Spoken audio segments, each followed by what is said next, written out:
Habakkuk, chapter 1. The burden which Habakkuk the prophet did see.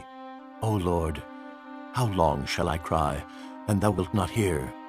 Even cry out unto thee of violence, and thou wilt not save. Why dost thou show me iniquity, and cause me to behold grievance? For spoiling and violence are before me, and there are that raise up strife and contention. Therefore the law is slacked, and judgment doth never go forth. For the wicked doth compass about the righteous. Therefore wrong judgment proceedeth. Behold ye among the heathen, and regard, and wonder marvelously. For I will work a work in your days, which ye will not believe, though it be told you. For lo, I raise up the Chaldeans, that bitter and hasty nation, which shall march through the breadth of the land to possess the dwelling places that are not theirs. They are terrible and dreadful. Their judgment and their dignity shall proceed of themselves. Their horses also are swifter than the leopards, and are more fierce than the evening wolves. And their horsemen shall spread themselves, and their horsemen shall come from far. They shall fly as the eagle that hasteth to eat. They shall come all for violence. Their faces shall sup up as the east wind, and they shall gather the captivity as the sand. And they shall scoff at the kings, and the princes shall be a scorn unto them. They shall deride every stronghold, for they shall heap dust and take it. Then shall his mind change, and he shall pass over and offend, imputing this his power unto his God. Art thou not from everlasting, O Lord my God, mine Holy One? We shall not die. O Lord, thou hast ordained them for judgment, and, O mighty God, thou hast established them for correction. Thou art of purer eyes than to behold evil, and canst not look on iniquity.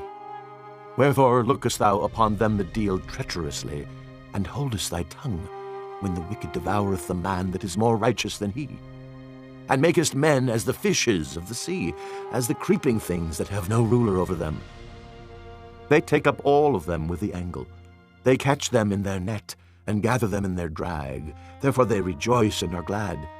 Therefore they sacrifice unto their net, and burn incense unto their drag, because by them their portion is fat, and their meat plenteous. Shall they therefore empty their net, and not spare continually to slay the nations? Chapter 2. I will stand upon my watch, and set me upon the tower, and will watch to see what he will say unto me, and what I shall answer when I am reproved. And the Lord answered me, and said, Write the vision, and make it plain upon tables, that he may run that readeth it. For the vision is yet for an appointed time, but at the end it shall speak, and not lie. Though it tarry, wait for it, because it will surely come, it will not tarry. Behold, his soul which is lifted up is not upright in him, but the just shall live by his faith. Yea, also because he transgresseth by wine, he is a proud man, neither keepeth at home, who enlargeth his desire as hell, and is as death, and cannot be satisfied, but gathereth unto him all nations, and heapeth unto him all people. Shall not all these take up a parable against him, and a taunting proverb against him, and say, Woe to him that increaseth that which is not his! How long? And to him that ladeth himself with thick clay. Shall they not rise up suddenly that shall bite thee, and awake that shall vex thee, and thou shalt be for booties unto them? Because thou hast spoiled many nations, all the remnant of the people shall spoil thee, because of men's blood, and for the violence of the land, of the city, and of all that dwell therein. Woe to him that coveteth an evil covetousness to his house, that he may set his nest on high, that he may be delivered from the power of evil. Thou hast consulted shame to thy house by cutting off many people, and hast sinned against thy soul. For the stone shall cry out of the wall, and the beam out of the timber shall answer it. Woe to him that buildeth a town with blood, and establisheth a city by iniquity. Behold, is it not of the Lord of hosts? The people shall labor in the very fire, and the people shall weary themselves for very vanity. For the earth shall be filled with the knowledge of the glory of the Lord, as the waters cover the sea. Woe unto him that giveth his neighbor drink, that puttest thy bottle to him, and makest him drunken also, that thou mayest look on their nakedness. Thou art filled with shame for glory. Drink thou also, and let thy foreskin be uncovered. The cup of the Lord's right hand shall be turned unto thee, and shameful spewing shall be on thy glory.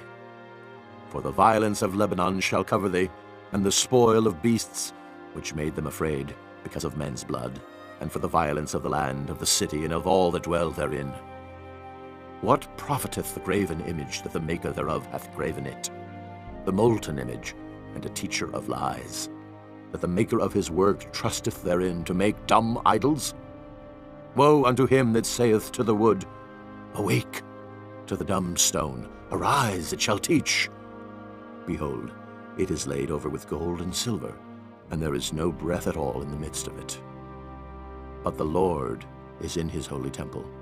Let all the earth keep silence before him. Chapter 3.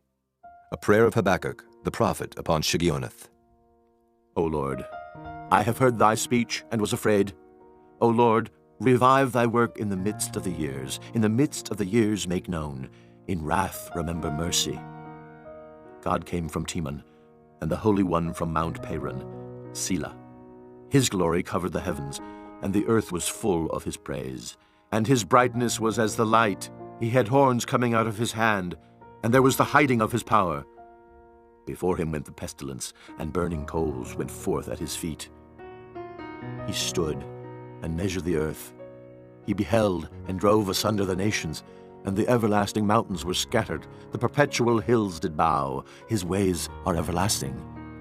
I saw the tents of Cushan in affliction, and the curtains of the land of Midian did tremble. Was the Lord displeased against the rivers? Was thine anger against the rivers? Was thy wrath against the sea, that thou didst ride upon thine horses and thy chariots of salvation? Thy bow was made quite naked, according to the oaths of the tribes, even thy word. Selah. Thou didst cleave the earth with rivers. The mountains saw thee, and they trembled. The overflowing of the water passed by. The deep uttered his voice, and lifted up his hands on high. The sun and moon stood still in their habitation. At the light of thine arrows they went, and at the shining of thy glittering spear. Thou didst march through the land in indignation. Thou didst thresh the heathen in anger. Thou wentest forth for the salvation of thy people, even for salvation with thine anointed. Thou woundedst the head out of the house of the wicked by discovering the foundation unto the neck. Selah. Thou didst strike through with his staves the head of his villages. They came out as a whirlwind to scatter me. Their rejoicing was as to devour the poor secretly. Thou didst walk through the sea with thine horses, through the heap of great waters. And I heard my belly trembled. My lips quivered at the voice. Rottenness entered into my bones, and I trembled in myself that I might rest in the day of trouble. When he cometh up unto the people, he will invade them with his troops. Although the fig tree shall not blossom, neither shall fruit be in the vines, the labor of the olive shall fail, and the field shall yield no meat. The flock shall be cut off from the fold, and there shall be no herd in the stalls. Yet I will rejoice in the Lord. I will joy in the God of my salvation. The Lord God is my strength, and he will make my feet like hinds' feet, and he will make me to walk upon mine high places, to the chief singer on my stringed instruments.